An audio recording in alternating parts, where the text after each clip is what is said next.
This is me.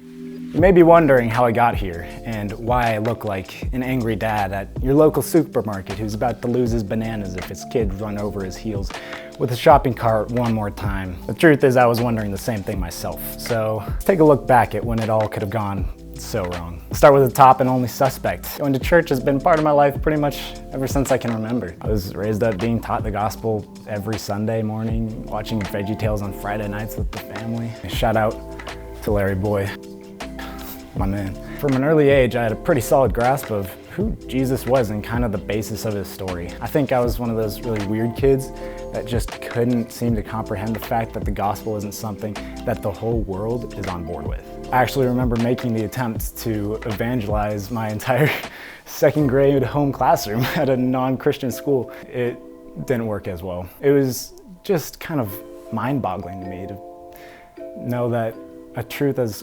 cool and good as the gospel could be so overlooked by everyone. It honestly broke my heart because the gospel is kind of all I'd ever known, and it was lonely because what fun is that if I'm just doing it by myself? I mean, it didn't really change the way I went about school though, because let's be honest, I was 5. I had more important things to care about. That might sound a little arrogant or like I'm boasting about my childhood faith, but the truth is, I had no other options. When I was 19 months old, I attended a funeral for my mom. She had lost her life battling a brain tumor. Of course, I don't actually remember going to that funeral. I was just an infant, didn't know what was happening.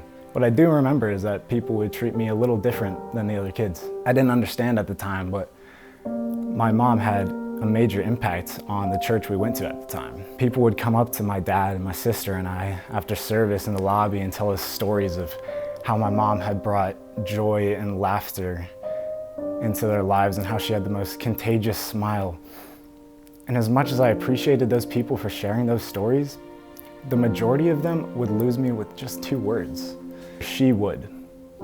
She would be so proud of you. She would give you the biggest hug. She would always listen when you had something to say. I hated hearing those words, but I don't fault anybody for saying that because, I mean, how would they know that every time they told me what she would be, all I could hear was what I would never have. And it was hard knowing that. I didn't like it, but then again, I was really young. So at the time, I simply didn't have a solid grasp of how to cope with that. So I pushed it down, gave myself excuses as to why I shouldn't be mad about it. I had no right to cry over it simply because I know Jesus is real. And I'm not going to lie to you and say that it was never easy growing up like that. I really did have a very blessed childhood. My superhuman dad, along with a great family and a generous church, they were able to fill quite a few of the gaps that most people would have struggled with in my situation. God always seemed to come through with his provision. From the outside looking in, you'd say God was looking out for me. So the years start to go by, and I discover that I have a very passionate love for sports. Sports were something like an escape for me, as they are for many other people, and I just couldn't get enough of it. So I'm making my attempt to play every sport on the face of planet Earth when I discover baseball. I loved everything about the game. The dirt, the grass, the feel of the ball in my hand, the cars crashing through the center field fence. That last one actually happened. I loved it all. But here's the thing, I was actually really good. The problem was that being good was never enough for me. I had to be perfect.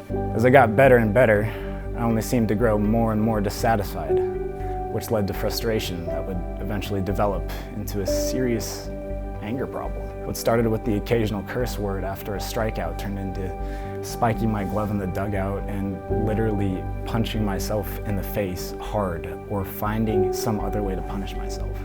All because I made a stupid human error. Who doesn't do that? And if you didn't know, here's a pro tip, that does not help. At all, ever. You see, I had all of this anger and I didn't know where it was coming from, and I wasn't gonna let other people be a victim to my wrath.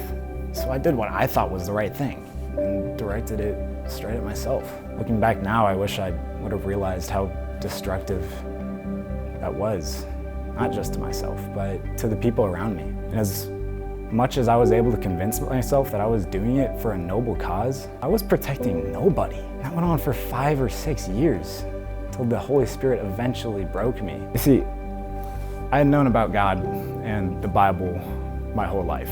I'd been taught in church every day, but what I was about to find out was that there's a difference between knowing about God and actually having an encounter with Him. I was at Camp Maranatha, having the time of my life when I truly encountered God for the first time. I remember sitting on the ground of the auditorium, listening to the speaker, when literally from out of nowhere, I was hit with what felt like a freaking tidal wave of just rage and confusion and anxiety. So I'm sitting there trying not to show that there's a freaking apocalypse going down in my head, while inside I'm looking at God like, what the f? As soon as the band started playing, I was out.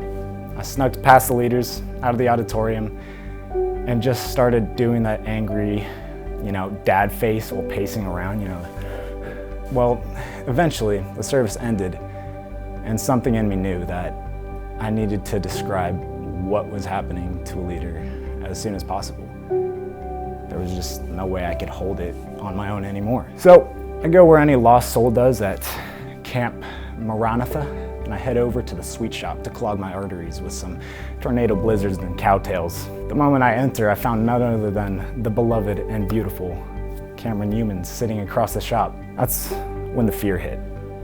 I knew what I had to do, but that weight that was tugging at my heart had dropped down to my legs. Fear in your legs is the utmost highest form of terror. So, of course, that moment I asked God to spare some courage, and even though I didn't really feel it at all at the time, eventually I was able to stand up straight, revert back to my cool guy walk, and make my way over to Cam. I sat down and pretty much projectile vomited my entire story at Cam on the spot, ending it with what had just occurred at the auditorium. And he told me that it was really just okay to feel what I was feeling. But then he asked me something that I'd never thought of. It's something that never ran through my mind. I mean, he asked me if I had ever grieved the fact that I didn't have a mother. Why would I ever grieve the loss of something that I never had in the first place? But the more I thought about his question, I started to connect the dots, and I was starting to uncover this idea that I wasn't angry at myself. I was angry at God, because I feel like He robbed me of something that I deserved, robbed me of even the slightest taste of what life with a real mother could actually be like. I took his advice, so I cried, kicked, screamed, wept, and that was just the beginning of it. It would take years of unpacking baggage and resentment, but I kept praying, kept pushing forward. It's something I can say was never easy. I mean, this is a battle I fight to this day. But you see, the thing about battle is you get to charge in with an army. I never fought alone. Even despite that, there are still days when the enemy throws his what if questions at me. What if God hadn't stolen her from you? What would life be like? Wouldn't happiness be so much easier to come by? There's a famous quote that comes to my mind by a woman named Brene Brown. She says, "Don't shrink, don't puff up, stand your sacred ground." I love that, because my sacred ground is full from border to border of godly men and women, and you can bet that there's a cross right at the center for the whole world to see. Then over time, through the battle and in His time, God revealed something to me. He revealed His purpose. He's shown me by how taking my mom from the world, He was actually bringing her closer to me than ever before. Now, because of God, I get to witness what joys await in the kingdom of heaven in a way that nobody else can. I get to sing and shout at the top of my lungs by her side every night as my mom shows me what true worship looks like in the kingdom. Because of God, I have my mom to share just a simple happy minute with, no matter where on the globe I stand. And absolutely nobody can take that from me. And lastly, because of God, I now get to respond to His call, to be a part of something bigger than myself. But here's the thing, I don't believe the invitation is just for me. I believe it's for all of us, because this is who we are.